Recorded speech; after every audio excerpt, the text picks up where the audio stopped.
again, he's going to be asked to manage the game with that finger injury, the broken finger on his throwing hand. I think they're going to try and make it easy on him by running the ball and getting him out of the pocket. See his numbers. His third start. It's been a carousel of sorts. The quarterback position this year for Houston. We mentioned Yarns. And on the zone run, he'll bolt ahead for a gain of 2. Fred Tompkins brings him down. Play boy, slip right. Play boy, slip right. Let's go. Play boy. Hey, Toby. Tight.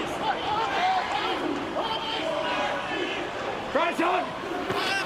Gamblers back to work. Henderson, little play action, open.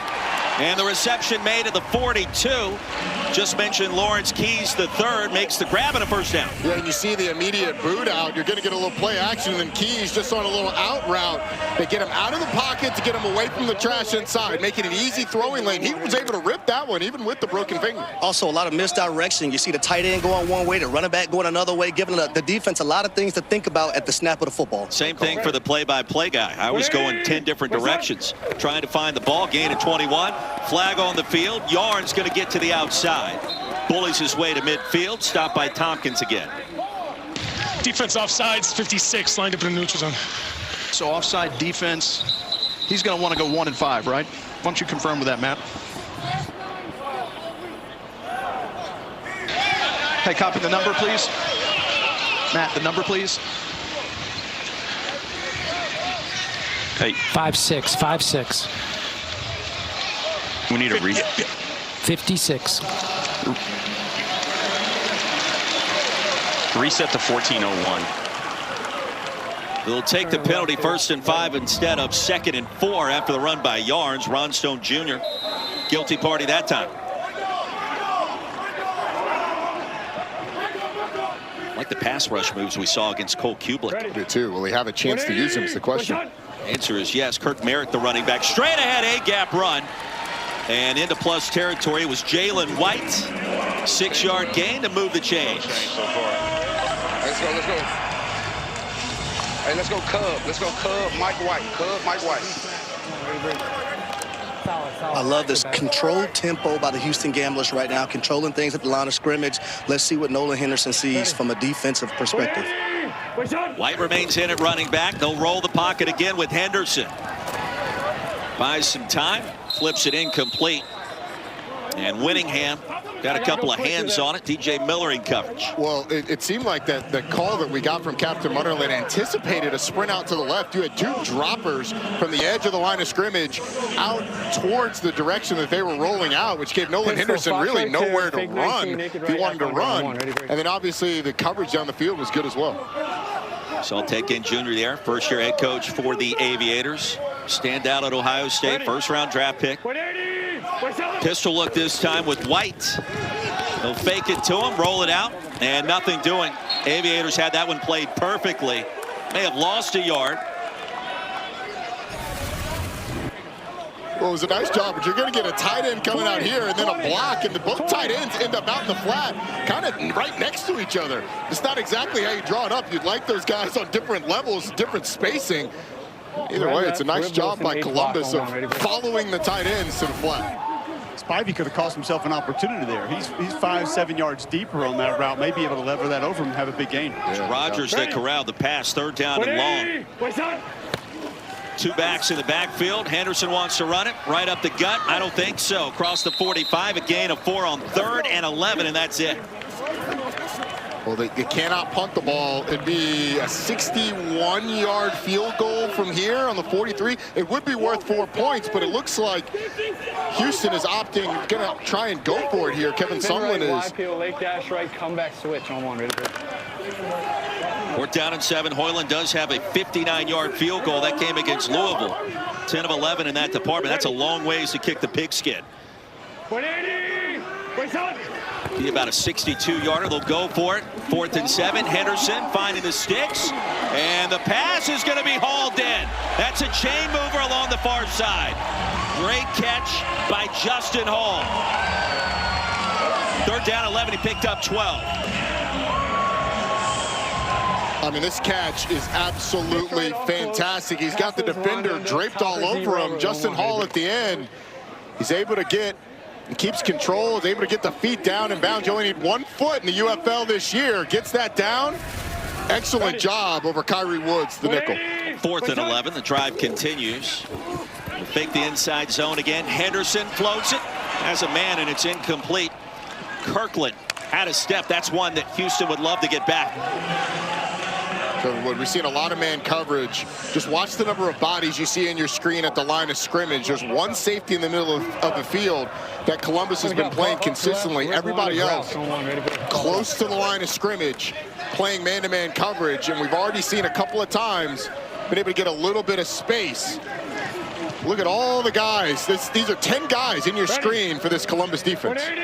We'll stack it up on 2nd and 10. The handoff goes to Yarns. Marcus Yarns, a big play waiting to happen. That's a first down rumble inside the 15. Well, the center guard here, you're going to get the guard going this way, and the center gets up to the linebacker, and it just creates a yawning hole for Marcus Yarns, who is as explosive a running back as there is in this league. Fortunate to get him down, because a couple of times this year, that's ended up in 6. 10 play the drive, Cole. That's your guy, Jack Kramer, up front, the starting center. Excellent job by he and the left guard on that play. First down, back to the well, and Yarns stopped at the line, no gain. 2nd and 10. Adam Plant Jr. met him quickly. 10 days off for the Gamblers, coming off a 2-point loss to Louisville. 9 days off for the Aviators after their first win against Dallas at home. Heard Pam mention earlier, Houston incredibly futile in the red zone this year, only scoring on 36% of their drives in the red zone. White back in at running back on 2nd and 10. Henderson buys some time and takes off. Henderson to the edge. Slipped and fell short of the 5. It's one of the dangers if you want to run that game over on the right side of the offensive line. Your defensive end's going to come down. Luke Mann has to come out. That takes time. I think Nolan Henderson saw that before he saw anything in coverage and said, I'm going to have space. There's no contain here. Containing to get there late. We'll go ahead and take advantage of it, try to pick up some yards in the red zone. You combine that with the man-to-man coverage on the back end where the DBs have their eyes on the receivers and not on the quarterback. And I think you're exactly right, Cole. Knowing what he had, got a good pickup.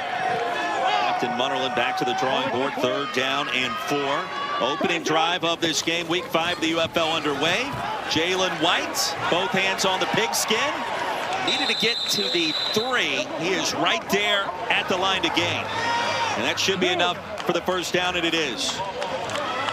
It's one of the things that you'll hear defensive line coaches harp on is not getting your shoulders turned. Big 96, Tavion Patton, just see him just in the left side of your screen. See how his jersey was facing us on that play? So he gets those jerseys facing the sideline. You can't redirect. You can't two-gap or keep that offensive lineman off of you. And it opens up space for the running back to make a cut. I know Roddy used to love seeing that. Absolutely love seeing it. You see the big butt of the offensive lineman and the defensive tackle going the other way. Back to White, was with the Packers last year for a moment across the goal line for the Gamblers this campaign and into the end zone. 2nd score of the season for Jalen White out of Georgia Southern, and Houston on the scoreboard first. Well, it's a nice block by the tight end. Then you get a couple of guys looping around that are going to be able to get blocks on the perimeter.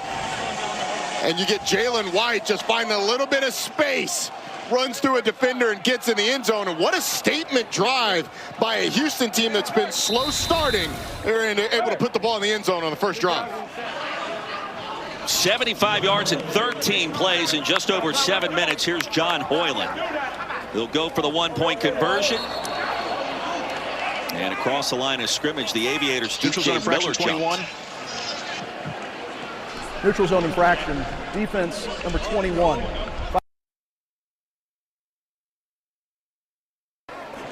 Spotted at the 10. Jalen White got to feel good, Alabama native. Georgia Southern.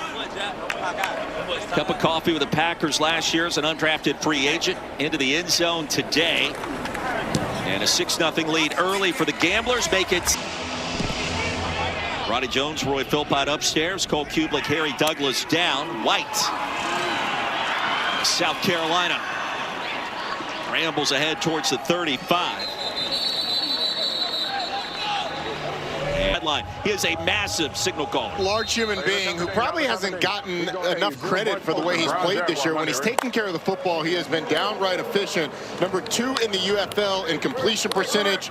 Also has added 151 rush yards on the season, including 42 a week ago. White stays on the field. And running back, a bunch set, and McClendon with time. Fires low, pass corralled at the 40. That was Jalen Moore. Make sure J-Mo knows he's at X now. 25, booster, 25.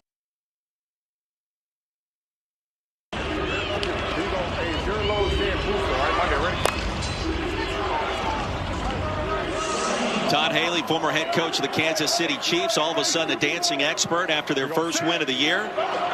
More on that later. Second down and 5. Who wants it here? They'll fake it to White. McClendon steps up and delivers as he was being tackled. Looking for Matt. Malik Fisher applied the pressure. It's a really nice rush by Malik Fisher, who's just going to split the 2 offensive linemen there and get into the backfield. Jalen McClendon, they had an extra offensive lineman and 2 tight ends in the game. So a 13-heavy personnel grouping trying to take a shot down the field, but Houston all over it. Malik Fisher gets the quick pressure. Cole, it's not great when you got an extra lineman and there's a lot of pressure like what we just saw. Well, when you slide the protection, that's usually how it ends, 80% of the time. Cole hates just because it's play action doesn't mean you have to gap it. I feel like I just learned something there on 3rd and 5. McClendon, heavy pressure, could have been picked off. Looking for Juice Wells. And it'll be 4th and 5. The pressure again from Malik Fisher. It was Kenny Dyson and Malik Fisher who both get in the backfield. Dyson over the top, and then Fisher goes underneath the offensive lineman to get in the backfield and get the sack. It appears pass protection going to be a big issue for Columbus today. Both of these defensive lines have a chance. Hello again to Nolan Henderson back on the field. Hey, kill. You hear that kill, kill, kill, going from one play to another one.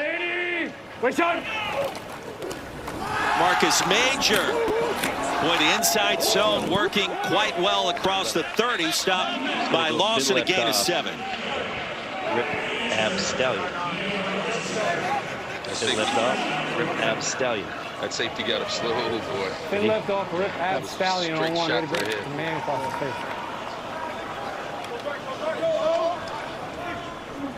Gamblers with 6 straight runs going back to that opening touchdown drive. Ready. 180. Wait, son.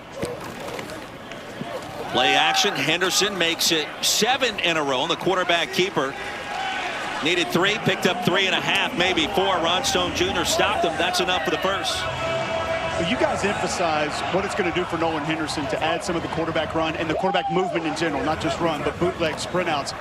The way that they're handling things offensively, Eric Price doing a great job just changing things up. It eases it on the offensive line as well. When you get those defensive linemen guessing, oh, we're going to go outside zone. Oh, it's quarterback read. And then you get the quick hitters on top of that. We've seen 2 of those be successful. It makes for a much easier day up front. Major, the running back. Henderson fakes it his direction. The pump fake. Wanted his receiver to go long, flings it out of bounds. It'll be 2nd and 10. Tony Fields, the second, came rumbling in. Just kind of a miss in pass protection. Tony Fields split an offensive lineman and the running back to put pressure on Nolan Henderson. That coverage on the back end is going to have to remain sticky, as they're going to be in man-to-man for most of the day, it seems like, until Houston can force him out of it. Fields, a former 5th-round pick of the Browns back in 21. Handed off to Marcus Yards. He'll get what he can. It's not much. Fields again, the stop. It'll be 3rd and long. And now here's the opportunity where this is the chess match. 3rd and long. Now you get this defensive line. Ron Stone Jr. is actually coming off the field, but this defensive line should have an opportunity to really rush the passer. Can this offensive line hold up? Big play early for the Aviators defense. Ready. Hey, drag him. We'll show some pressure. Henderson will change it. Ready, Here they come off the right side. There's the screen right in that direction. A first down and a lot more. Marcus Yarn shows the Jets. What they saw was Smoke Monday creeping off the edge, and so you just check to the running back going out, and Tony Fields is the one that has to cover him, and he's going to have to maneuver through a slant route by the outside receiver. He's not able to get there. It's a really nice check. You can hear Nolan Henderson tell the back, drag it. He gets outside, and you're able to get a big first down pickup. Well, I would say this for Tony Fields. If you understand that you have the back in that situation, man-to-man, you better be moving with some urgency. I didn't see enough on that third down play. No, and he was lined up on the opposite side of the center from the running back. Stepped out of bounds at midfield just to gain a 12. On the reverse to Keys. He's brought down right there as well. Willick has sniffed it out. Yeah, watch the end of the line of scrimmage. Just going to see a little scrape over the top. He's able to be able to tackle the running back. It's a nice job by Kenny Willicus, keeping contained on a little bit of a trick play. Yep. Willicus with ability. Former 7th round pick by the Vikings. On second down, Henderson will keep it, flip it ahead, little shovel pass. Unconventional to Justin Hall, but a gain of 7. Unconventional. This is like quadruple option. Could have handed it off to the running back, could have spit it out wide on the bubble to the receiver, could have run it as the quarterback, but ends up shoveling it down the field. We're playing 4D chess here, Roy. Paul Johnson approves of this message, by the way. Hold on, is that a shovel to a dig route, sort of? Yes, sir. Sort of look like. That doesn't go together. Ready. Gamblers will take it. They're rolling the dice for the second possession. Straight ahead and up for the first down. It's Jalen White. Well, White's had the hot hand. So has Marcus Yarns. It's pick your poison, a gain of 9 and a first. Watch the middle of this offensive line. You're going to get a double team here, and a big old hole to run through right up the middle of the field. The interior of this offensive line has really controlled this game when they've decided to run between the tackles. Those defensive tackles for Columbus are having a tough time getting off blocks. Harry, are you surprised by what we're seeing so far with this Houston offense? No, I'm not. Like this team has rushed the football effectively the last few weeks and have done a really great job. As you see Jonte Kirkland coming on a deep crosser, catching it for a first down. It's just so many things that Eric Price, the offensive coordinator, has at his disposal right now. And we see the Columbus Aviators defensively, they're in guess mode across the board.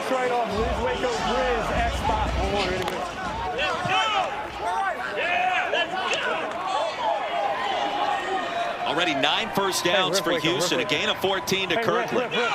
You're good. Chris. Yep. Ready.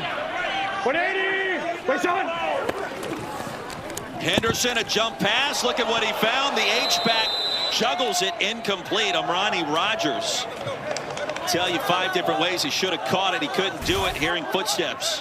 You get a blitz off the edge, and that forces Nolan Henderson to throw it quick to the tight end who's getting out in the flat. And I'll tell you what, DJ Miller almost had room service as it was tossed up. He had just broken a little too far trying to make a play, but fortunate. Season. 9 days ago at home, Houston trying to return the favor. Hey, we're good. Ready. 180. Wait, son. 2nd and 10, play action. Henderson wants it all. Floats it, incomplete. Justin Hall got a fingertip on it. Coming down backwards. Couldn't haul it in, and here comes a penalty marker. Distance. Personal foul, roughing the passer. Defense number 48. Penalty is half the distance to the goal with an automatic first down. It's Kenny Willicus. He's got to know better. Yeah, I just think Kenny Willicus, you have to pull up, and he gets 2 full steps in after the ball is thrown 1, 2, and then into the quarterback. You got to know that the ball is gone, and even though he's off balance, you got to peel off, find a way not to lay a really hard hit on the quarterback. Captain Munnerlyn had 5 pick sixes. His Carolina Panthers career, now calling plays defensively for the Aviators. Penalty makes it first down on the slant. Keys. 2nd and goal from inside the 5. You mentioned Captain Munnerlin down here, Roy, and he is coaching these guys up, talking about smart football, dumb to get that flag. Now talking to his DBs about watching the potential rub route, constantly working with these fellas. The pick. It's tight.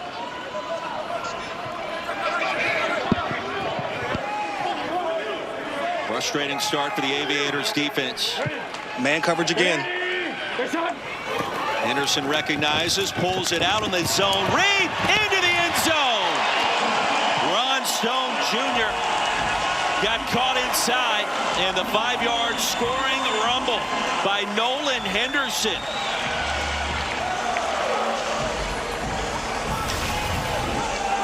He's reading the end man on the line of scrimmage, Ron Stone, and as he just kind of comes down, you're going to get Nolan Henderson decide, all right, I've got to pull it and get to the end zone. And he knows it's a foot race. The safety goes out with the tight end.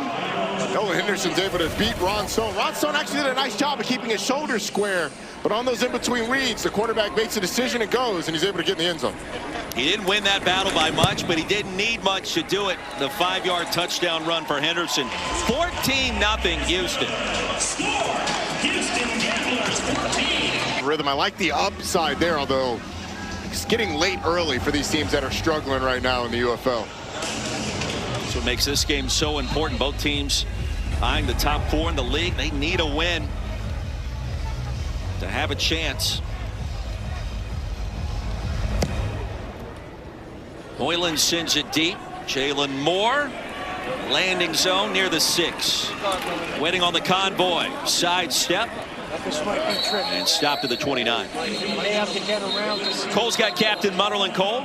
Captain, feels like your group may be thinking a little bit too much, not reacting to just what they see. How can you calm them down and help them maintain some of these read plays that you're getting early? Just do your job. Just do your job. We practice all week on it, so we know it's coming. We just got to calm down and do our job, and we'll be fine. Thanks, Coach. Yes, sir. Wasn't offsides on the kickoff, Cole. Ron Stone Jr. trying to collect himself. Nolan Henderson got the best of him that last moment. And I want to see Columbus offensively come out here and run the ball, Roy. You know, they had a 47 rush week a week ago. Ran the ball extremely well. Came out 3 play actions to start the game. You got to get back to an offensive identity. You have to get to an offensive identity. You've only run 3 plays so far in this game. Got to feel rusty. 180. What's that? White, the running back.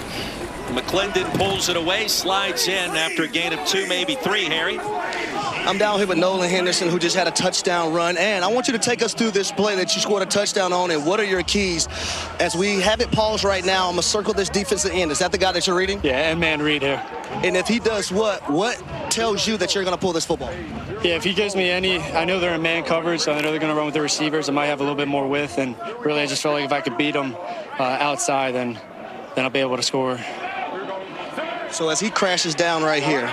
He's surfing, trying to make it muddy on me, but he gets a little bit too far inside. So I know I can just get the edge on him. Great job, bud. Appreciate it. Great job there by Kenny Dyson, bringing down White, a loss of 1, and quickly it's 3rd down and long again. Tried to go with a little toss counter. They got blown up in the backfield. You can hear Nolan Henderson talking about the surf technique. That's when those guys stay square and they're almost like they're standing out on a surfboard. Issue with that is sometimes it's tough. You assume that the quarterback's going to hand it off. It's tough to get back out. But Roddy, Captain Munnerlin had a long conversation coming off the field with 41, the safety Michael Lawson, who, as you mentioned, was caught in coverage on that back end. You can't ask that D end to take care of all that ground. Yeah. 3rd down and long. McClendon, pump fake. No, the pass is caught. Juice Wells going to pick up the 1st down.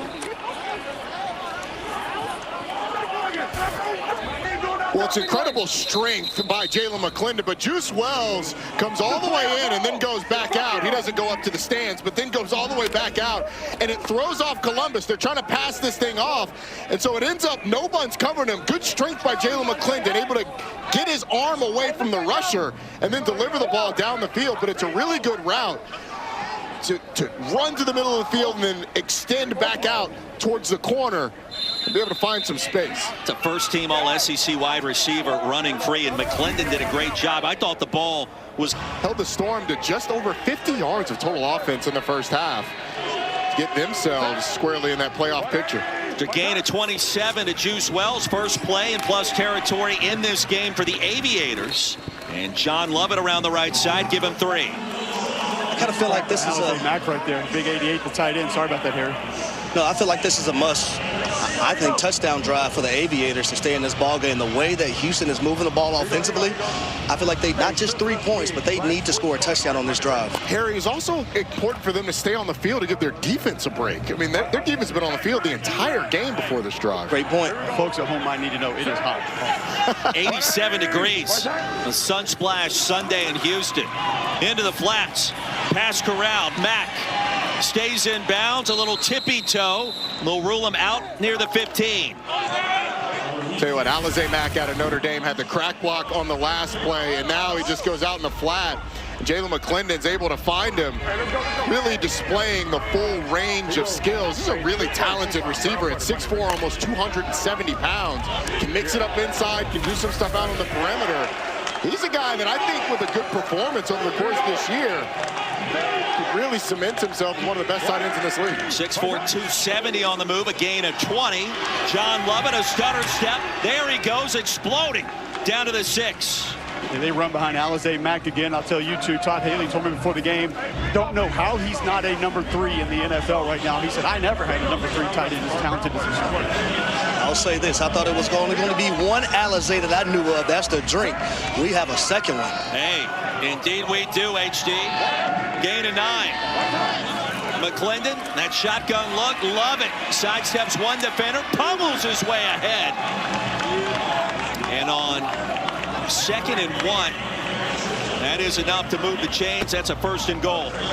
It's a nice job bouncing outside by John Lovett. There's a little bit of a questionable block on the perimeter by Tate Martin, who kind of could have gotten called for a little bit of a hold there.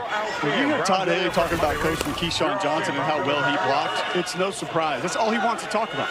His receivers with the coach that blocked well. Hey guys, Todd Haley's ready to dance in the locker room again. He's got to come back to do it. Hand off White, straight ahead, and stood up at the 1. He's 2nd and goal from there. Keyshawn Johnson, he wrote a book about blocking, didn't he? No, he wrote a book about getting him the damn ball. There we go. There we go. I don't want to hear about Keyshawn Johnson blocking.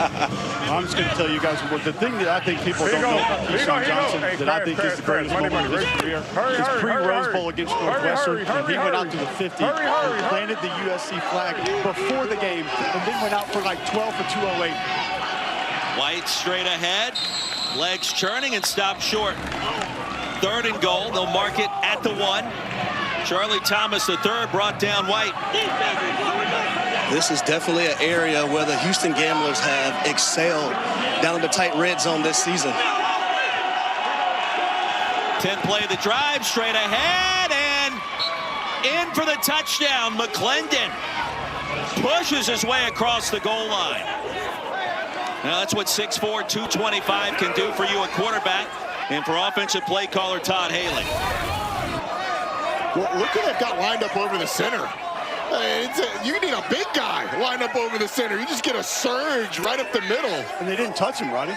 They would have given up an A-gap right there. You can't do that from the 1. You can't do that. There's no tush push in this league, but that's making life easy. Especially for a 230-pound quarterback. We had some extracurriculars down here after the play also. It's UFL. I would expect no less. There's also a random football on the field in the end zone. Now, bigger picture, Aviators right back in this game after getting dominated those first 3 possessions overall. 67 yards in 10 plays, a shade under 5 minutes. A lot of time left in our 2nd quarter.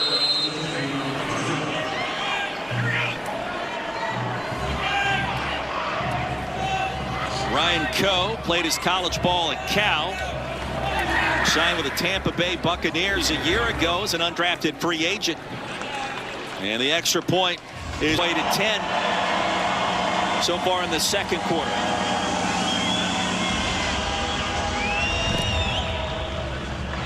Coe sends it deep. And from the 3, it's Keys. Stop to the 24. Gamblers take over there. And there is a penalty marker down. Formation, receiving team number 28. That's a tack back. We can tack that back. We're just going to back him up 5.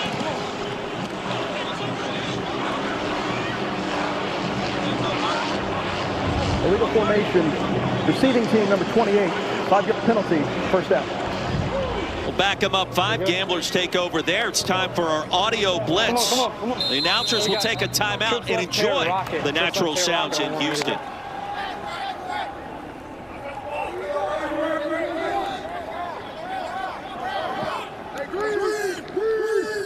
Ready. 180. Wait, stop.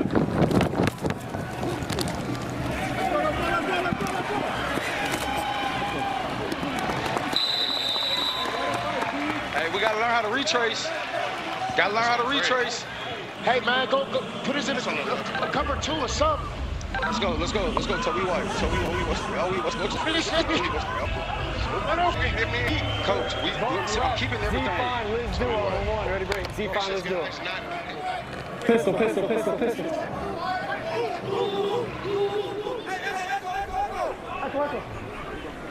Yeah, Liz. Ready. 180. Wait, shot. It's gonna bounce. Good. One down. They stay like that. 88 in the back is going in. This looking like 12. Hey, 12, Cub. Hey, Cub, let me get you some shade. Cub BTS. Rip Goblin, kill this guy. We got Goblin, Rip Goblin, kill this guy. Let's go. Hey, kill.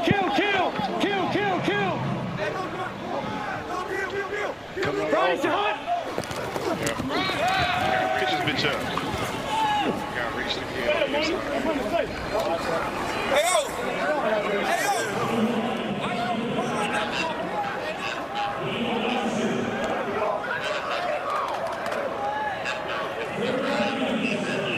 Trey left open. F boo 52 Y and X mesh on 1. Ready, break. Here, on 1.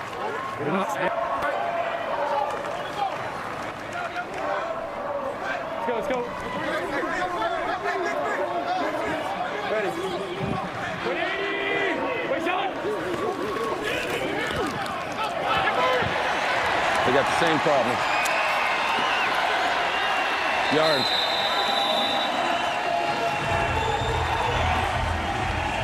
Yes.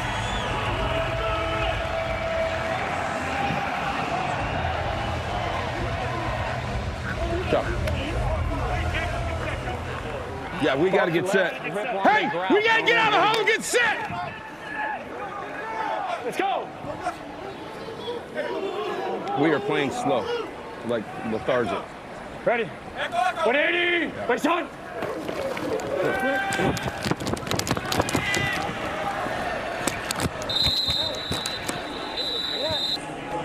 You know who that is?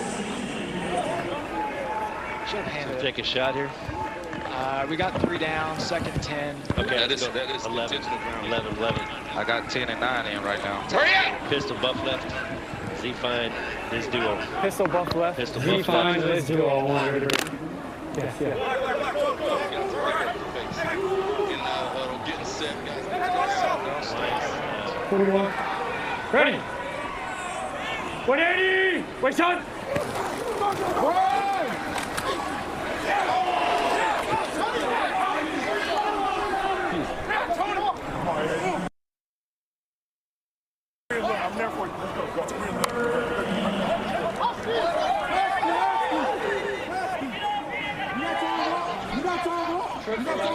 Let's go, Husky blue. Hey, tell Tony to play at the sticks, man. Plant the sticks. Tony, plant the sticks. Hey, look the screen up front. Screen up front. Ready.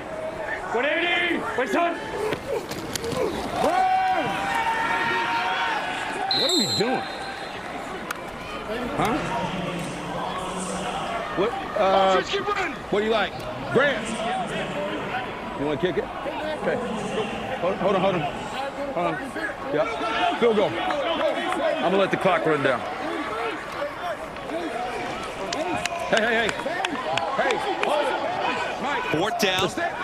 A field goal attempt coming. John Hoyland back on the field, who has the range. And a returner is back deep. This is a 56-yard attempt.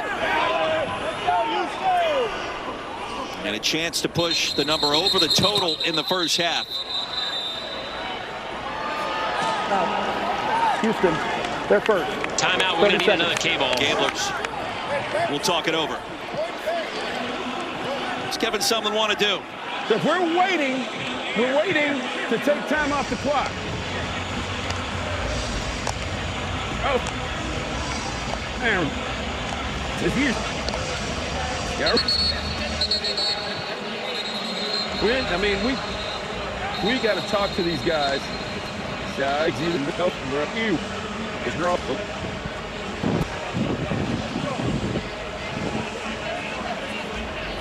the pace in and out of the huddle on that drive. Eric Price and Kevin Sumlin not pleased with what they saw. Hoyland 9 out of 10 coming into today. No returner back deep for Columbus now after boom the first one. From 56, Hoyland puts everything he has into it and missed it to beat Louisville the last time out from 38 yards, and a ball that sailed kind of right over the upright was ruled no good. He misses here. Toatawa, the running back, play action. Juice Wells stopped dead in his tracks. A gain of 6, trying to cut it back. Marvin Moody Jr. able to bring him down. A good gain on first. I like the game plan for Columbus, getting the ball into Juice Wells' hands early. You saw the big third down conversion on the drag return route. That time they hide him as an H-back, slip him out to the flat, and get a good productive play on first down. Juice Wells is an explosive piece of this offense that they haven't gotten going consistently this year. Time at Ole Miss, South Carolina, first team all SEC. Speed to burn at his size, especially. McClendon, a wobbler, and looking for Wells again. Here comes a flag. Mark it down. In coverage was Kerry Vincent Jr. Defense 0. Pass interference. Pass interference. Defense number 0. Ball placed to the spot of the foul. Automatic first down. Vincent out of LSU and a Houston native. I don't love that call. I don't think he materially restricted the receiver from getting back to it. I mean, Juice Wells kind of gave up on that football because it was thrown short, and yeah, there was contact, but I don't think it affected Juice Wells being able to get back to that. The former 7th-round pick of the Broncos in 2021, Kerry Vincent. Drive continues with a first. They'll swing it out to White. How about that cut? Reasonable gain on first down. Just 2, but it could have been worse. How about the big defensive tackle? Able to get out there. Israel Antoine moving for a big fella. The jumbo athletes that can get after you, always impressive. Oklahoma State, 325-pounder. Second year with the Gamblers.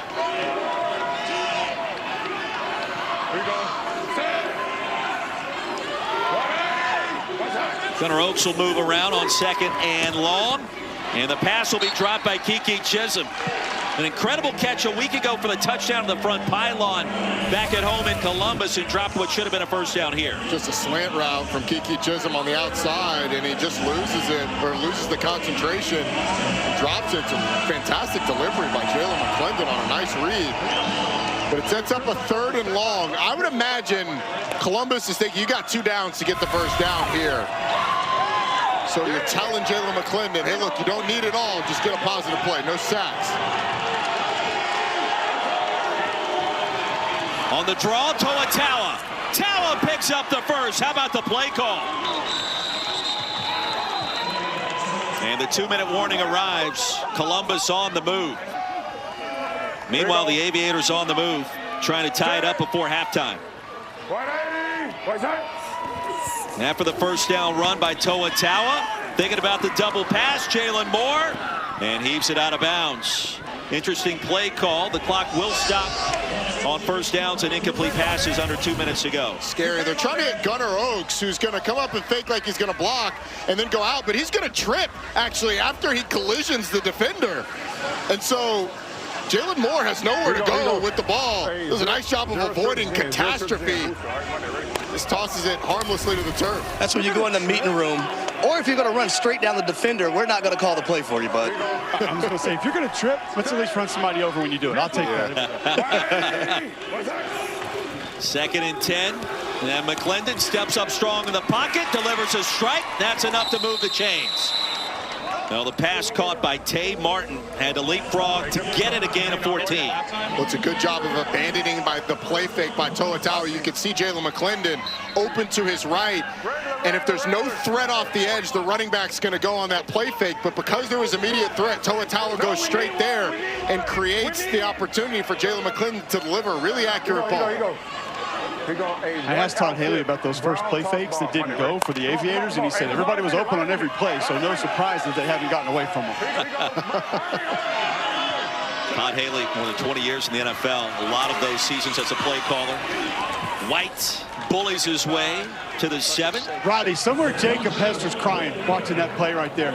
If you're an early Les Miles era LSU fan, you just saw toss ISO, folks, with an offset fullback.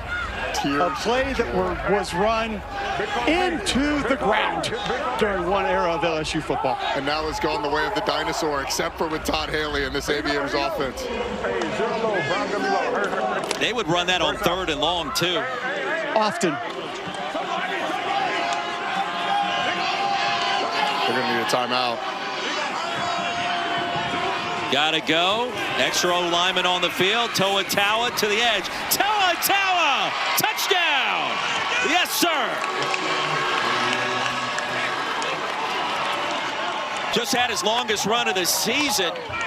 On the draw play on 3rd and long, he reaches the end zone for the 2nd time this year here. Well, you got an extra offensive lineman, and this is a big old pin and pull. A couple of guards pulling around. You get those blocks on the edge to set it. And Toa was able to get outside, avoid the defender. And how about Aaron Montiero getting out on the edge, throwing a block, and Tao able to get in the end zone. Coley went from the golf course to the gridiron a year ago. Always a great story. The former Mountain West Conference standout at Nevada. Freshman of the year in that league in 2018. His nickname is Butterball. He's more like a bowling ball, and he's shown you some speed as the extra point stoinks off the right upright from Ryan Coe. Well, the Gamblers remain in front by a point. Cole, what do we got?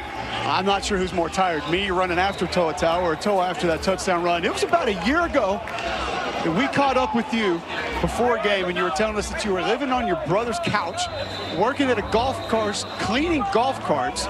Now here you are scoring touchdown. Yeah, it's a blessing, man. I mean, come out here and do what we love every day. It's nothing but God. I'm just thankful to be able to come out, still play today, and, you know, make my family proud. What do you attribute to the sustainability this time, being able to stay on the roster, continue playing football? Man, I just love football, man. You know what I'm saying? So whatever I have to do to stay on this field and be on the team, man, like I said, it's God's timing, man. I wouldn't want to be anywhere else. I know that watch party's watching right now. You told us about that before, too. What's the message you have for them? Man, my loved ones, man. Y'all the reason why I continue to do what I do, man. Shout out Masa. I love you, boy. Thank you. Yeah, thank you, guys. Thank you. Always great. How about that sequence? I mean, Cole highlighted the toss to lead. Toa offset fullback, throwing a block on a linebacker. A couple plays later, he's running on the edge, getting a touchdown. The more you can do. Retreating is Justin Hall. Inside the 2. Tripped up crossing the 20. Our ESPN coverage. We know who's winning that series. Who's winning? It's close. 2-1 Ducks. Vantage Roddy. Nolan Henderson back on the field. 1 point lead for the Gamblers. 13 unanswered now for Columbus. In a great football game. Starting to get cranked up here. Jontre Kirkland gained 7. Look, with a couple of timeouts, Houston's going to have an opportunity to get down into field goal range. You're going to need a chunk play, but you can use the middle of the field because of those timeouts. Game has been higher scoring than the experts projected before kickoff. Henderson's been outstanding, broken finger and all. Lawrence Keys the 3rd. Full head of steam across the 45. Gain of 17 more. There's your chunk. They're going to hurry to the line to try and preserve time. Nolan Henderson was asking about the timeout. I mean, I'm kind of with Nolan Henderson. I think you'd call the timeout there so that no more time runs off the clock. Get lined out. I got you. I got you.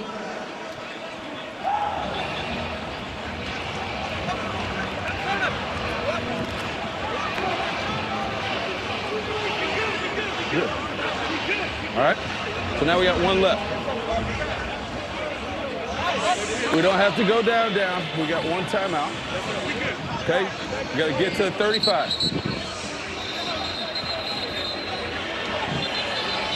Now remember, John Hoyland missed from 56 on the draw off the tee box moments ago. Kevin Sumlin, the head coach for the Gamblers, indicating he wants this next field goal attempted at least from the 35. That would make it a 52-yard effort. Hoyland does have one from 59 this season. So you've got two plays as long as they're quick, and both of them can't be to the middle of the field. You've got one timeout. You can use that timeout, obviously, if you get a chunk play to the middle of the field.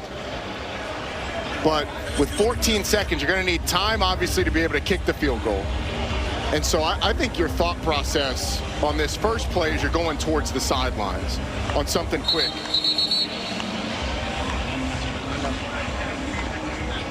I just keep saying. Listen, if y'all rush up the field and he can step up, the defensive backfield got a problem. So y'all got to get him off the line.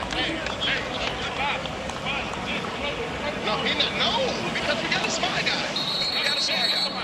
Okay. Just right there, 26, nudge, Fruity, on one-on-one right there.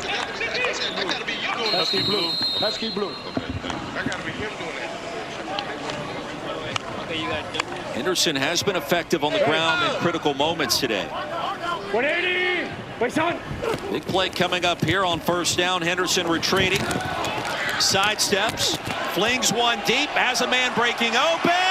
Incomplete. Kirkland should have caught it. It was going to be tough. Inside the 15. He had to run forever to get there. Man, you have to come up with that one. He's tracking it, and it's there. It's in the breadbasket. Just goes right between the elbows. And now you're Houston. Your options are really limited. You got to throw it to the end zone. You don't have time with 5 seconds left to get enough to attempt a long field goal. Maybe you could go something super quick and then throw it to the end zone after a timeout. Aviators will call a timeout here. 30 seconds. One left with 5 seconds to go. So if you're Captain Munderland, I'm guessing, hey, you're playing prevent defense. That's not enough time, Roddy, as you indicated, to try to get 10 more in a field goal. No. All right. So the back to the right from here. You run the out. Run it, and they're going to run. Y'all going to run from the side. We go. Hey, get on the left side. All right, if you're ready to.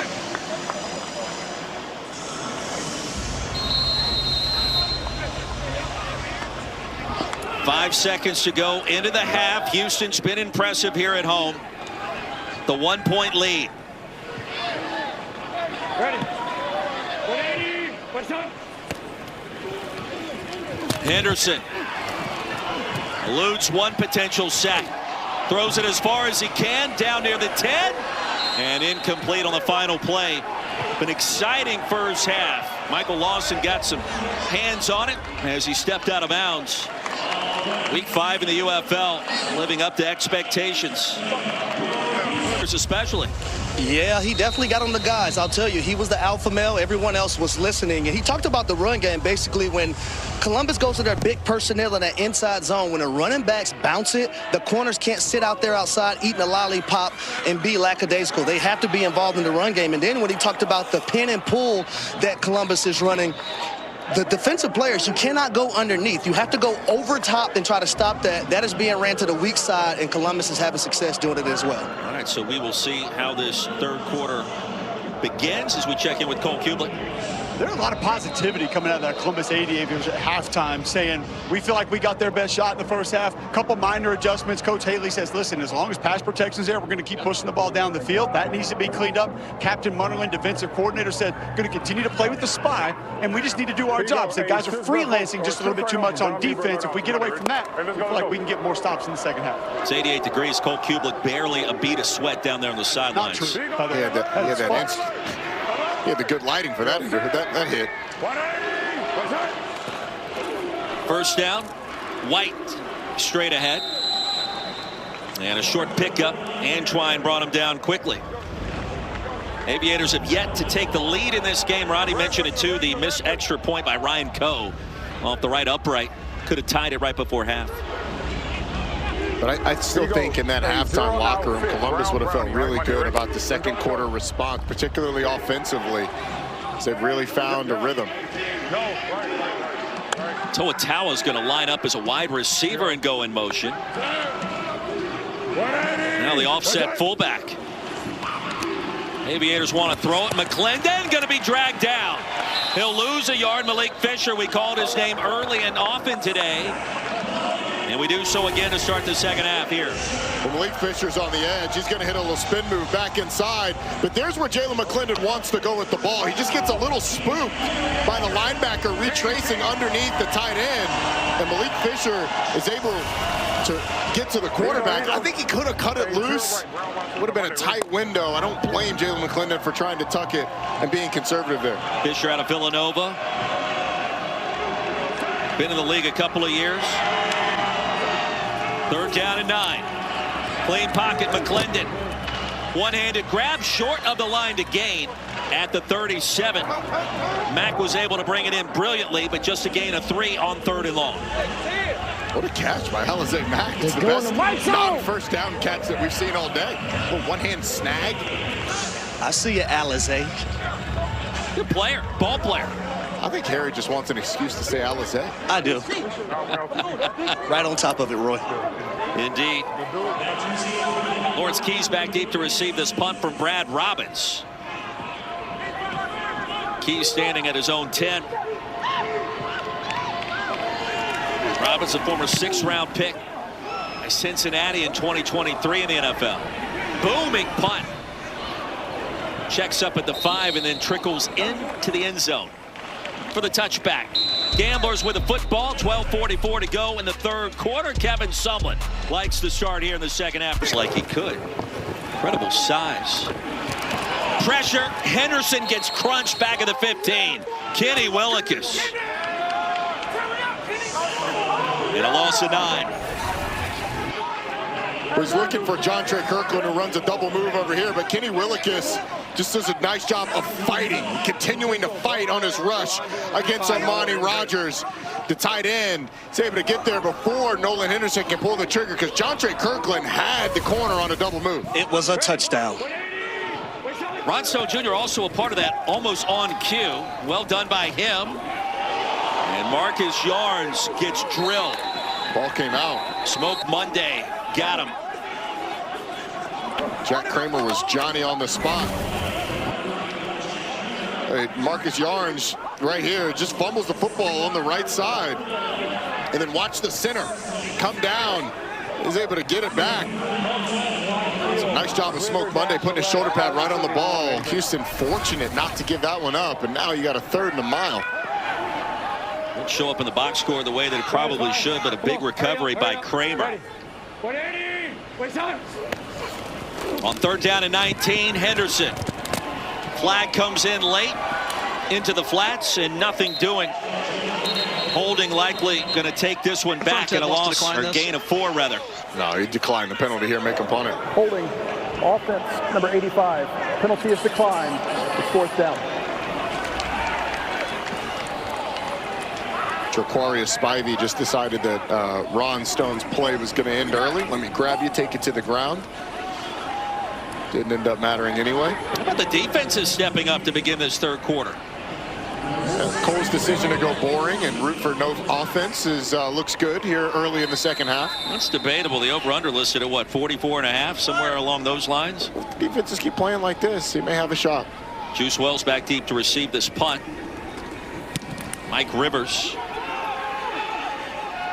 sends it to Wells. Great field position for the Aviators. They're going to get the football back after a punt of 43, a return of 12. Right near midfield, down to Cole Kublik. I've got Ron Stone Sr. We just played the video for you on your son saying if you guys were to go toe-to-toe, if you're in your prime now, not now, we're not asking that, how would that pass rush have gone for you? In my prime, I think I still get that, you know. I mean, I did a little tackle and guard back in the day, so I mean, the game's a little faster, but I think I could have handled that pretty well. He did say if you kicked out the tackle, that might be where he had the advantage. I mean, you know, I played for a good while, so I got a couple of tricks, so, you know. I've heard you in here commentating, kind of watching the game, calling some different things out. What's it like from an offensive lineman's perspective, watching your son play defense?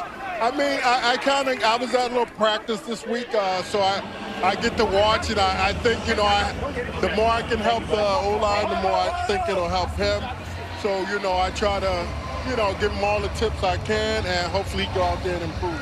Is there a little conflict of interest as a fellow offensive lineman? We usually stick together now. We don't like rooting for defense. Yeah, I have a few defensive friends, so, I mean, it's all love and fun, but, you know, when it's on the line, you know, you gotta hate them just as much. So. Here's the real question. Roy was going through the litany, the roster of athletes in the family, and everywhere that they are. Who's the best athlete in the family? I'm not going to answer that, but, you know, we all good athletes, so I'm going to keep it, everybody's equal. I put your family up against almost anybody, so. Yeah, I mean, I did pretty good, so a lot of athletes out there, so, yeah, but I mean, it is what it is. Thanks for taking some time, I appreciate it. Oh, yeah. Cole, thank you. Quentin Newsome nearly had himself a pick six. Roy, the reason Ron Stone Sr. didn't answer the last question about who is the best athlete is because you can't say me when it clearly was Ron Stone Sr. But hey, this is two-play territory on third down for Columbus. Crossing midfield already. Can't punt the football. And then now sacked back at the 49. Kion Bars, a loss of 4 on third down. But watch this rush right up the middle by Kion Bars. I mean, he's right here. He's just going to power through the center and collapse this thing for Jalen McClendon, who, because of the blitz off the edge by Quentin Newsome, has to scoot up in the pocket, but he is met by a big 309-pounder. And now, as you correctly said, because they're past the 50, we're not under 2 minutes, you have to go for it on fourth down, or you cannot punt it. It's too long for a long field goal. We've already seen one of these 4th and longs converted by Houston earlier. Biggest play in this game. It comes on 4th and 11. McClendon steps up and delivers. Incomplete. Quentin Newsome. What a series for number 6. The pass breakup, and that means the also picked it up. It appears they are motivated by the cornrows. Cole Kublik, you're a former offensive lineman. You're superstitious. I have to believe that. A little bit, but I asked Ted Ginn, I said, is it just too hot for the hat? He said, and the glasses. Yes. There we go. I'm just a little stitious. First down for midfield. So Columbus had the great field position, unable to capitalize. And now the Gamblers in that very same position. Henderson yanks it away crisply. Henderson going to pick up 10 on first down, dragged down by Miller. How about the counter read? You get both. You get these two pullers coming off the right side, and Kenny Willikis is the guy he's reading. Nolan Henderson sees him crash down, chasing the tackle, just pulls it for a big gain. Great job by Lawrence Keys turning around and getting a block for us guy on Smoke Monday, too. The receivers love it when the receivers block down the field. Was a first down. Inside zone, and I don't think so. Walter Palmore brings down Marcus Major. He minored in the turf. That's a loss of a couple.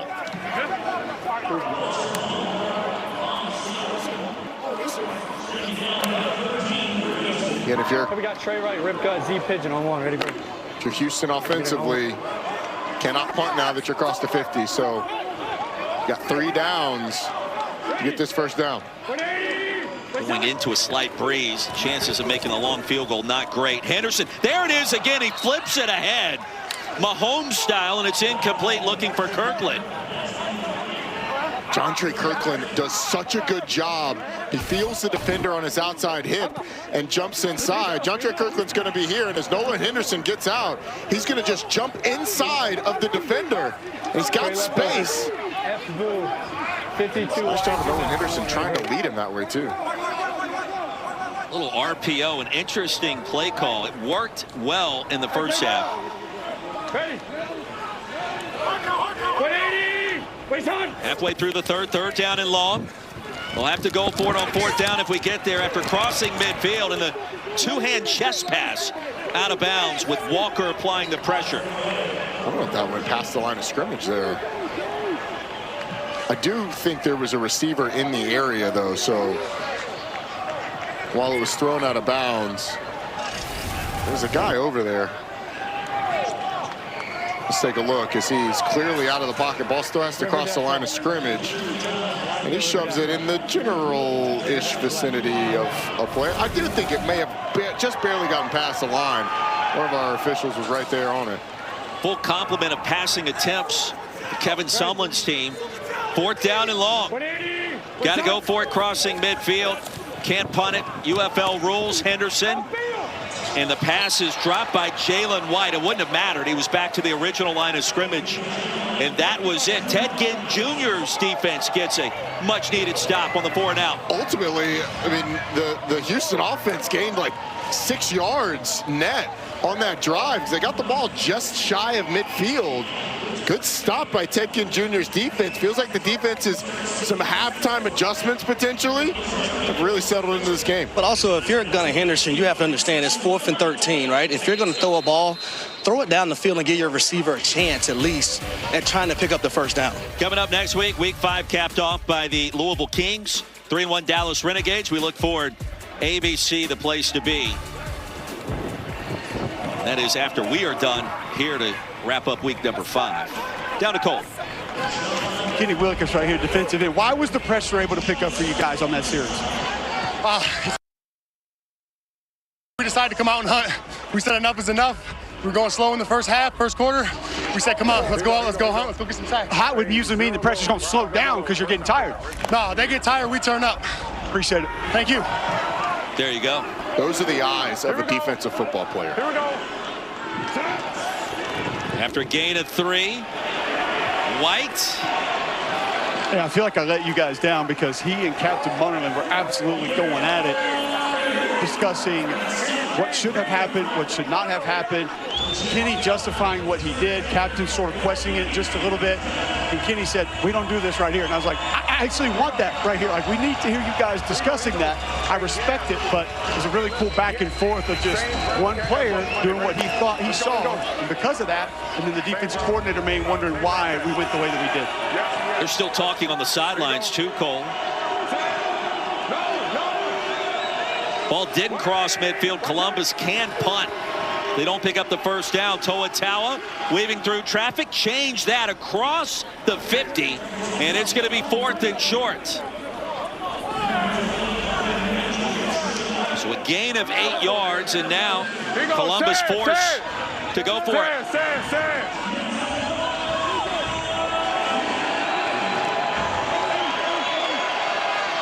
Here you go. Hey, Brown Thunder, Brown Thunder, Brown Thunder. Here you go. Hurry. Sit down. Gambler showing pressure. Toss sweep. Toa Taua plants, cuts, and he's going to be stopped short. Bars got there again. This play is made by Quentin Newsome on the edge, who sets the edge incredibly well. I mean, he's right here, and he's just going to fight through blocks to make Toa Taua get back inside. He's got a guard on him, pushes it back towards his pursuit on the interior, and these two offenses have been stuck in about a 20-yard area in this second half. Called that forcing the offense to waste a blocker. The way that he ran through that initial block from the tight end and then got engaged in another blocker, it's an excellent job. Hey, at what point does somebody decide to take a shot here?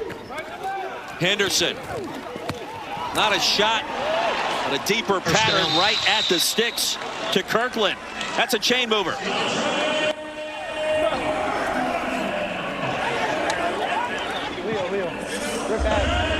Under 5 to go. And the Aviators, DJ Miller down. It is hot down there. You wonder if cramps become an issue at some point. Cole, you got any pickle juice you could share?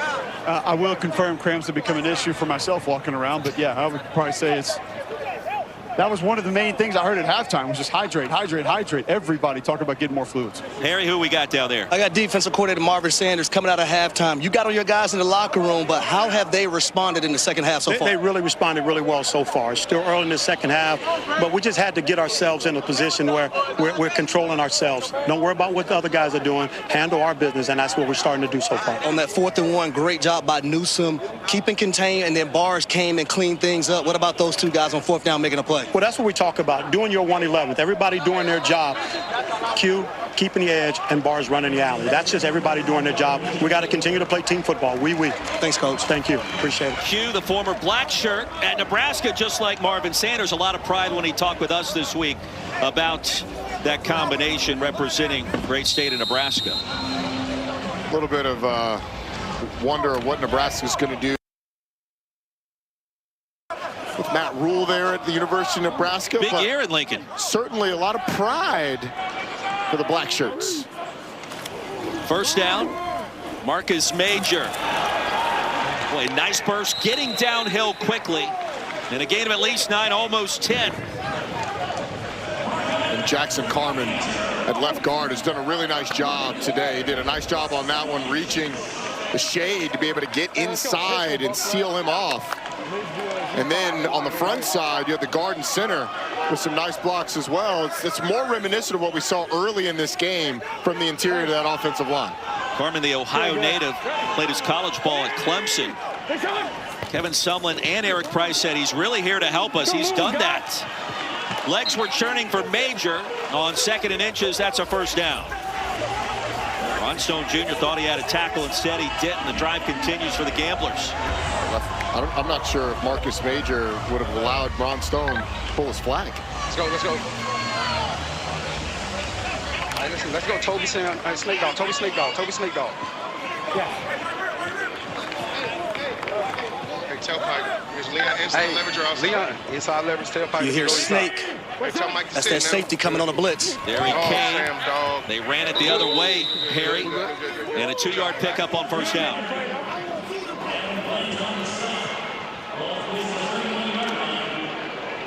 Fourth down. Now it's third. Hey, base ready. No, second down. Let's go, Toby look, Toby look, Toby look. Are you going to play it? $4? I think they're playing. Hey, box it, Leon, box it. Leon, you outside. RPO, Henderson to the perimeter. Will get what he can, and a nice job for the Gamblers quarterback. Found a way to the edge, and the block by Armani Rogers was able to spring him free. Reminiscent of what we saw in the touchdown from Nolan Henderson.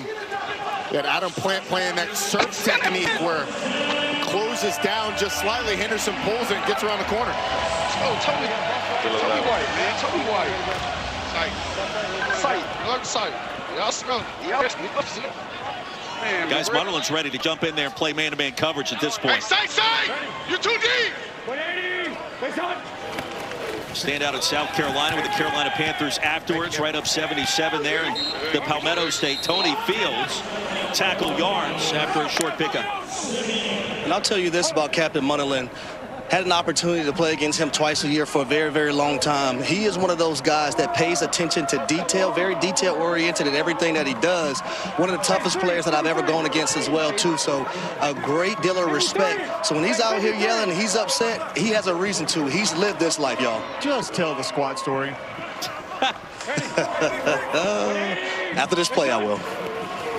On 2nd and 9, Henderson wants it all. Front pylon, contact.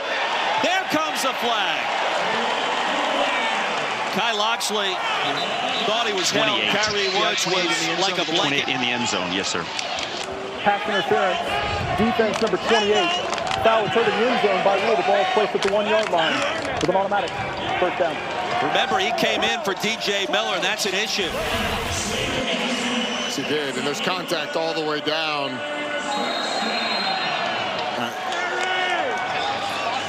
Yeah, you see the grab on the shoulder. Couldn't see that from the other view. That certainly rises to the level of pass interference. It's the restriction of the material, as you like to say. Couldn't really see it. I couldn't see it from the first angle. I didn't love it until I saw the tug on the shoulder, and then absolutely great call.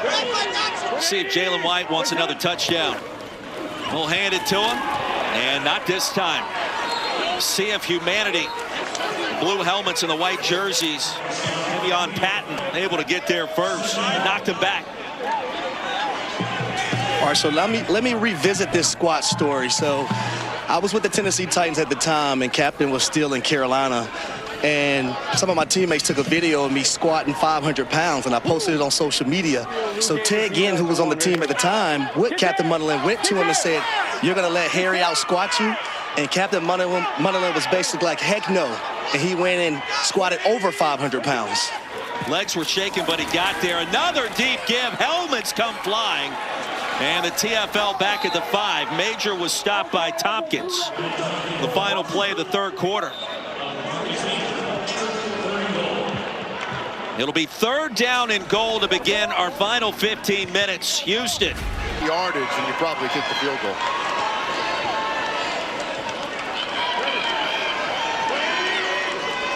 Ball went in motion. Major, the running back. Time for Henderson. Into the flats, and it was dropped. That's a touchdown. It should have been 6 for Justin Hall. What are we doing? Wow. And Kevin Sumlin's going to send out the field goal unit almost immediately. It's complete miscommunication by Columbus's secondary. Smoke Monday expects to pick up the inside. The corner goes inside as well. And it's just dropped by Justin Hall there in the end zone. Smoke Monday was all over Kyrie Woods at the end of that play. Not happening. Hall's had some incredible catches in this game. 23-yard field goal is up and true. Today on ABC, Rick Neuheisel, the Renegades, just one setback so far against Chris Redmond and the Louisville Kings, a new franchise this year in the UFL, exchanging pleasantries, getting set for kickoff. Coming up in, well, not that long from now, about 56 minutes away. Those Spurs, man, they should be up right now in the series 3-0. Game 2 had a 14-point lead. I understand Victor Wembanyama went out early in that ball game. 14-point lead with 8:30 to go in the fourth quarter. And the Portland Trailblazers, Scoot Henderson, man, found a way to get it done. How about change at the top with the Portland Trailblazers organization before the start of the season to have them in this position just to compete against the mighty Spurs? I agree. Very impressive. Jalen Moore, all kinds of speed, and there he goes. Ushered out of the 45. Good field position for Columbus, down just 4.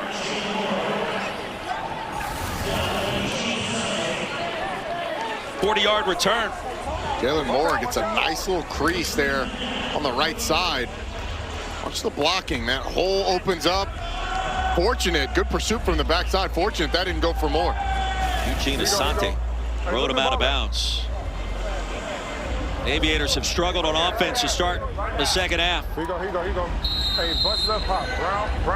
Brown, stupid. Money, ready? Big moment, a big quarter for both teams, trying to stay alive in the playoff race. Nearly halfway home in this spring season, the UFL.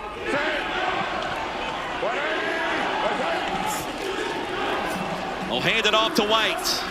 Dragging defenders into plus territory. Anthony Hines, the third, went for a ride, a gain of 7, maybe 8.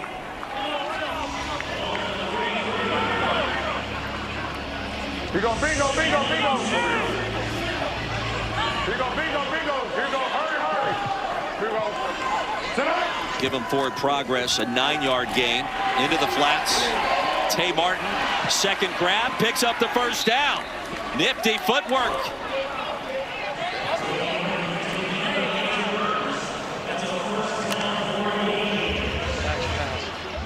Let's go. Yep. Orange, non-choice. Orange, non-choice.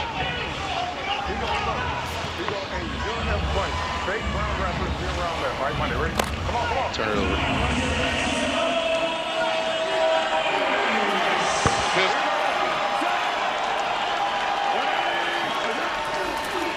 White, the running back, they'll send it on the reverse.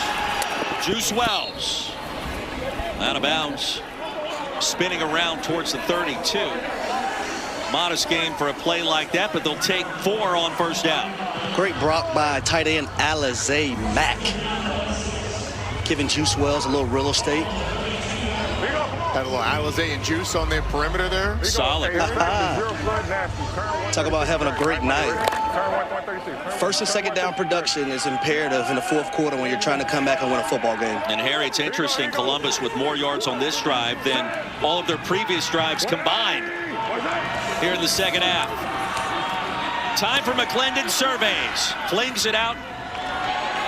Jalen Moore down to the turf, got up quickly. That'll set up third down and short. So all of these plays gaining what they can, it starts to add up the yards to give you third down and manageable. It certainly does. The other thing it does, it gives your defense a little bit of a rest. We talked about the heat a number of times, and while it's overcast now, that heat compounds. And so now you've got 2 downs to be able to get the last 2 yards to get this first down. But you've been able to establish running the football, and nice job of Jalen McClendon on those crosses on that last play. Aviators 3 of 7 on third. It's not the heat, it's the humidity, by the way. And the handoff to White. Picks up the first and is able to get down to the 21. 8-yard gain. It should have been stopped for 2 or 3. Should have been. You had defender off the edge, closing it down. This is why you do all those running back drills over the bags and the lateral quickness, because Zaquandre White makes something out of nothing in the backfield for the first down. Spent some time with the Dolphins as an undrafted free agent some 4 years ago. College, we saw him at Florida State, South Carolina. How about Iowa Western back in the day? Aviators starting to lean on this Houston defense for a moment. Gamblers strike back. And the first down run back to the line of scrimmage. Bars brought him down quickly.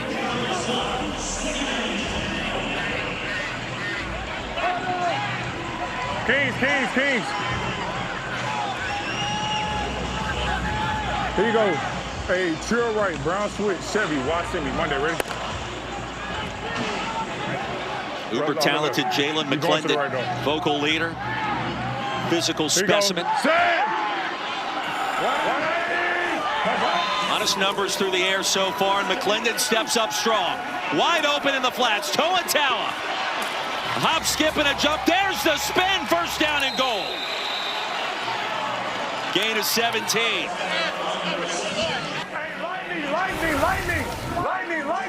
You had switch verticals down the field, but Toa just leaks out underneath.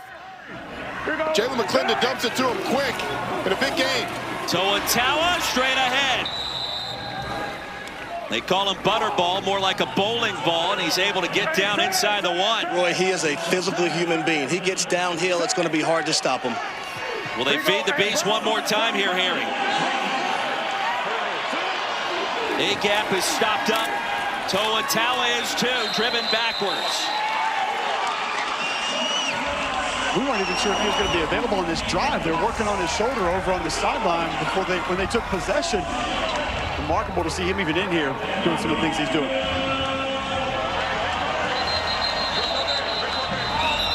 Slow to his feet. Looks like Christopher Allen working on a little bit of a cramp as well for the Gamblers. What was the go-to for cramps for you guys? Stretch it. Once they start happening, it's stretch and hydrate as quickly as possible. And those Gator lights. Remember those Gator lights, Cole? Stick one of those. I have those when I played. Oh, I'm sorry. Gatorade. I didn't mean to age you, but my apologies. My apologies. We mentioned the nickname for Toa, part of the three-headed monster. You got the Professor John Lovett, the Maniac Zaquandre White, and then Butterball for Toa. Well, you got Juice, you got Zay. They got an and one squad essentially over here for the Aviators offense. I'm waiting for who's going to be 50 and who's going to be a couple of the others that we saw. Is there a hot sauce on that side of the ball? There's always a sauce somewhere. There's an Alizé.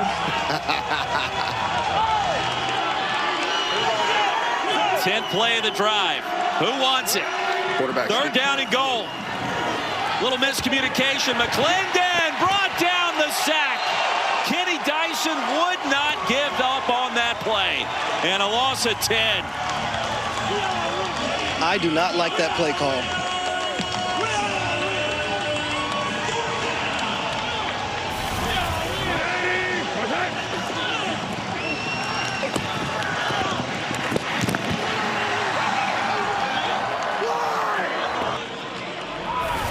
Were the running back and quarterback on the same page there?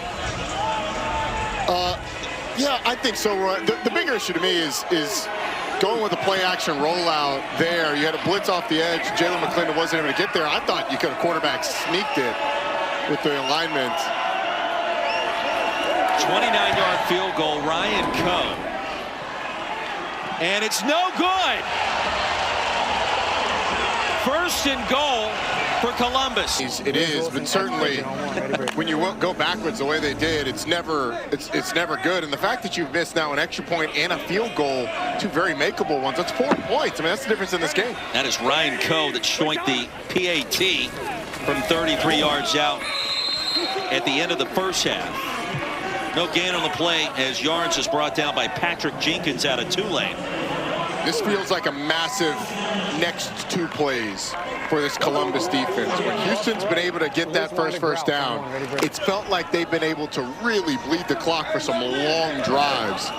I think Columbus needs to get off the field in the next couple of plays, or else Houston's really going to get cooking. Yards the running back, 2nd down and 10. They'll give it to him. Yards spun down. Patrick Jenkins again. It's with the Cardinals a year ago. All-American in the AAC at Tulane. He's lined up on the outside of the guard and just slants in before Gareth Warren can get a foot in the ground on the inside, knifes into the backfield, and now's the money down. You're right, John, knowing what he's talking about with the footwork there from the right guard. You can't go pitter-patter right there. You got to get that foot in the ground quickly, keep your base, find some power. That stutter step allowed him to get beat right across his face. Hang out with Cole for 2 years and you start learning about offensive line footwork. We all do. On 3rd down and long, 6 TFLs a day for this Columbus defense, and that pass is incomplete. Looking for Lawrence Keys, and the 3-and-out force by the Aviators, standing tall after the empty possession. This is the catch, or excuse me, no catch on the sideline. Now he's got a foot in bounds, juggles it, doesn't regain possession before that knee hits out of bounds. It's a good call. I'm not sure he had the first down anyway. That ball is short when he's there catching it. But a good possession for Columbus defensively to get off the field. That was a great call by that official to indicate the incomplete pass.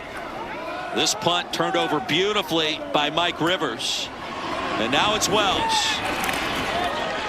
To the 35 and crunch there. Columbus gets the football back with some momentum, down 4 on the road. Down success has been huge for this Columbus offense. When they've been able to have success on 1st and 2nd downs, they've been really tough to get off the field.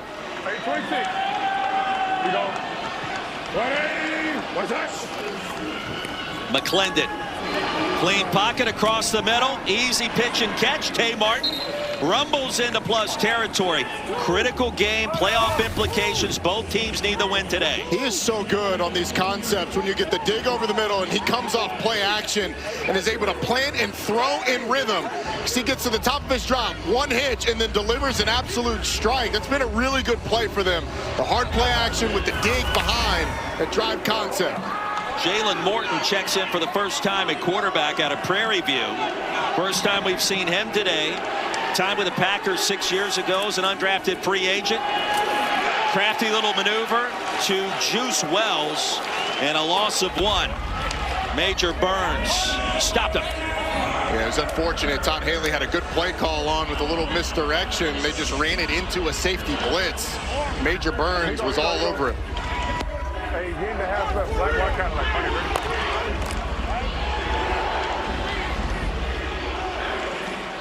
Approaching 5 to play.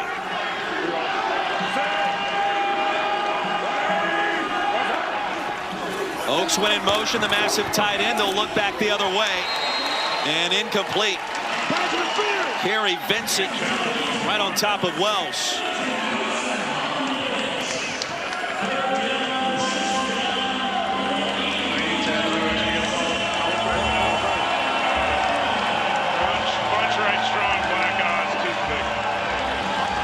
right strong, black odds 2 pick. Hey, bust right strong, black odds 2 pick. Money, ready? Aviators cross midfield. Unable to punt.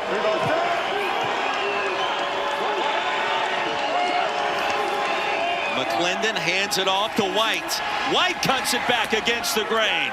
White still on his feet. And it's going to create a 4th down and 2. Malik Fisher, after a gain of 9, brings him down. Nice play call by Todd Haley, putting the punch to the strong side and then just running weak. And now what do you go to on this crucial 4th down? The way Houston has been able to run the ball, you don't want to give them the ball back with this amount of time left. Extra O lineman checks in. Aviators 0 for 2 on 4th down.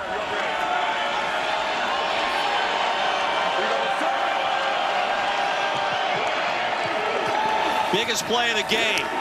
Play action, McClendon's going to run for it. Plenty of real estate in front of him. A great decision by the veteran quarterback from Baylor.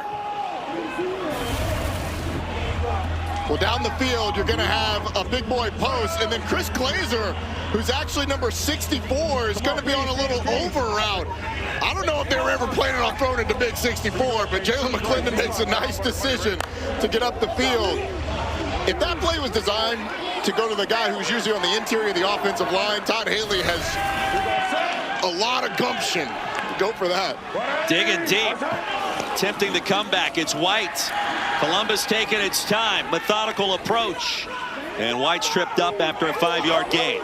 Rodney, I'll tell you, on that previous play, he probably could have thrown it to Jalen Moore for a touchdown, but better to be safe than sorry. Pick up the 1st down, continue to drive with the opportunity to try to go win this football game. Yeah, that's a great point, Harry. And they're chewing up the clock here. Plenty of time left and no rush whatsoever. Both teams full complement of timeouts remaining.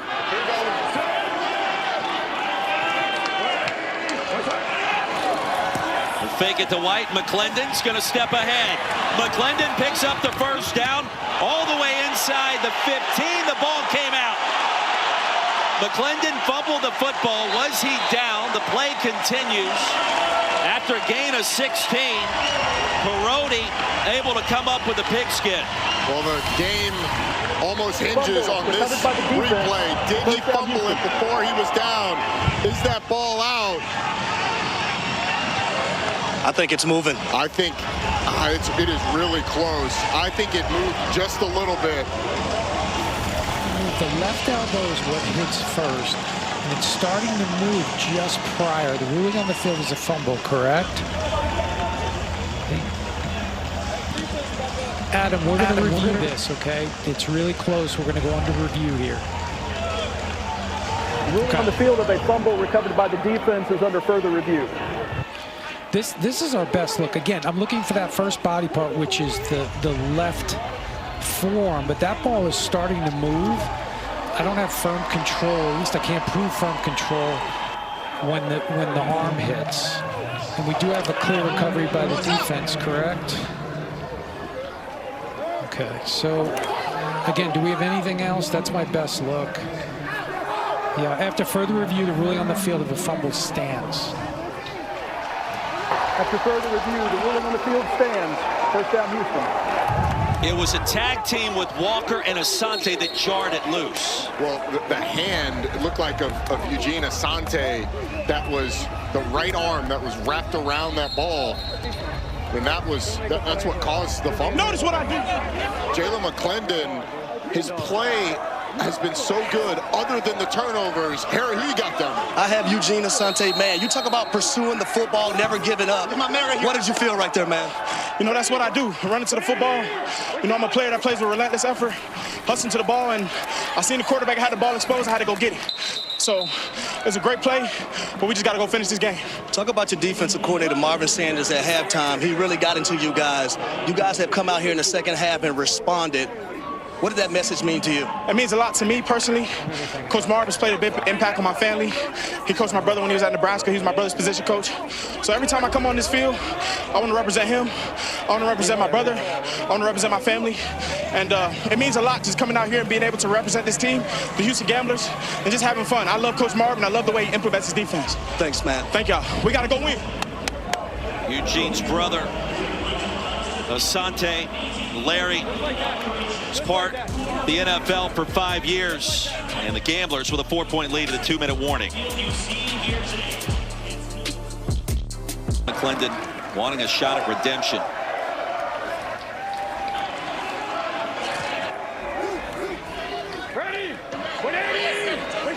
Here comes a safety blitz off the edge. They'll run it the other way. And a gain of 4.5. They're going to give him the first down. Ron Stone Jr. with a tackle.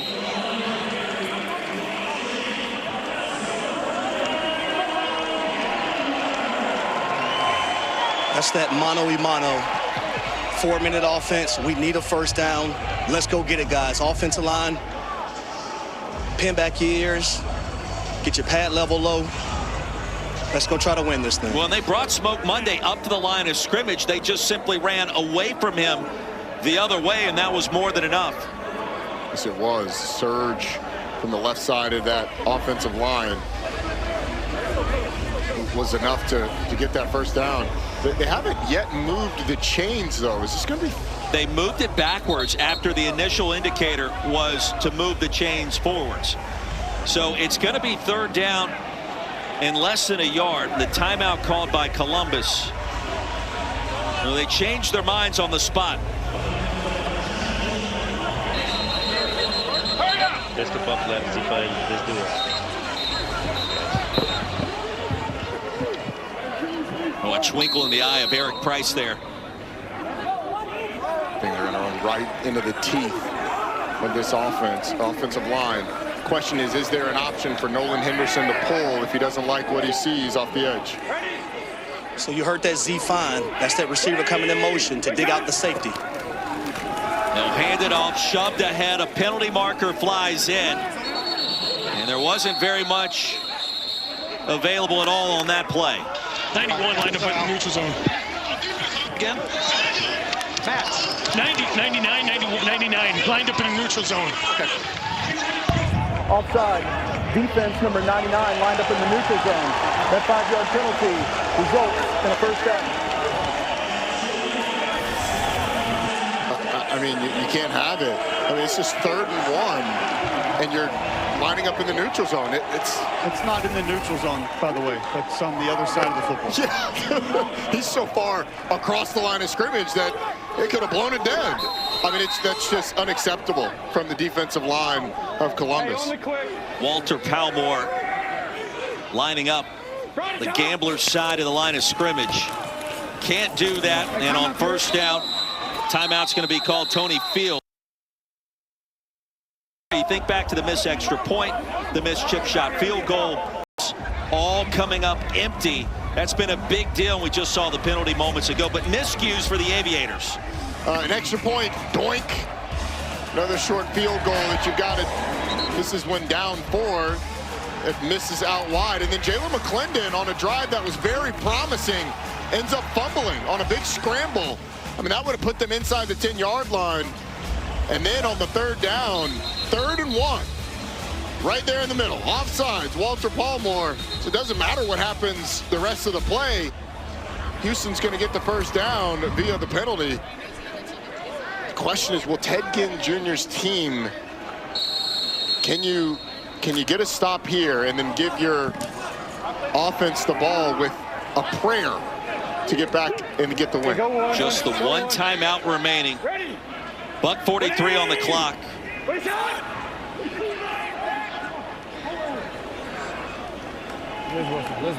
Liz Wilson. You have to run it here, right? Oh, absolutely. No way you can put this in the air. Major has it. And is spun down shy of the 35 by Kyrie Woods. And here comes the final timeout for Columbus. He almost fumbled it. I believe somebody got their hand in and the ball popped out. Popped right to Marcus Major. He was able to snag it before it hit the ground, but that was dicey. 3rd down and 7 on your own 34. Do you dare put it in the air here? No way, Jose. No. Yeah, I think Harry's right. But I think you're running the ball. You take it down as far as you can. Let's say the play ends at 1:30. So you're able to get the clock down to around 50 seconds before you have to snap it again, or you could call the timeout, you punt the ball back. Columbus would have the ball with 40-something seconds left. Pigeon on one, ready, break. F pigeon, F pigeon. F. Henderson has gone the distance. Ready. 180. Wait, shot. Aviators need to get the football back. The handoff, and over the left edge is Major. A 4-yard gain. Patrick Jenkins stopped him. All right, and then that'll create 4th down. So timeout's going to be called somewhere around 55 seconds by the time the ball's punted away and returned. Talking about Columbus with the football. Between 40 and 45 seconds left. And the reason why you run the ball right there is because your defense in the second half, those guys have pitched a shutout. And you want to put it on their shoulders, right? They've done a phenomenal job in the second half containing the Columbus Aviators. Just came up with a big turnover not too long ago. So give those guys a chance to close this game out on defense. Now, keep in mind, Juice Wells has had a couple of decent returns in the punt return game in this game for Columbus too. And we saw last night Orlando blocked the punt from St. Louis. So question for Columbus, do you put the return on? You come after this one and try and block it. The other component here is the 4-point field goal is also in play. Very much so. And remember, that has to be from 60 yards or further back. So you're trying to get the football down to the 42 to have a chance to extend this one. You'd be doing it with the kicker, though, that's missed an extra point and a chip shot field goal. So you're trying to put this thing in the end zone. Wells back deep. Mike Rivers, the punter for the Gamblers. Let the strategy begin. Boy, they were lined up in the neutral zone again. Wells will let it hop. Come straight to him. Waiting for the convoy. It is not there. And Wells is dropped after a punt of 46 yards and a return of just 2. And we haven't seen many 4-point field goals in the UFL this year. McCrane at DC has been Mr. Thunderfoot. And let's see what happens. Clock will stop on 1st down. So for Jalen McClendon, a chance. Here you go. Hey, get the ball back to the ref, all right? Here you go. Hey, empty left 6. Black Buccaneer, Black 8 Buccaneer. Let's go. Monday, ready? Most important play is the first play in 2 minutes. Can you get the drive started? And can you avoid a sack? We've seen the pressure that Houston's been able to get on Jalen McClendon today. A lot of cushion far off the line of scrimmage. Here's McClendon. He'll step up. Awkward toss. And it is hauled into the 25. Gain of 7 by Kiki Chisholm, his first round.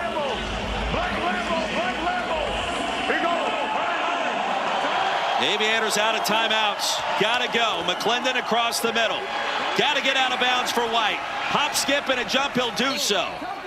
That's a big maneuver there to get out of bounds to stop the clock after a gain of 11. It is such a good job by Zaquandre White, who just leaks out of the backfield and then is able to make the linebacker miss. I mean, that's huge because if he gets tackled in bounds, I mean, you're talking about another 8 seconds probably off the clock.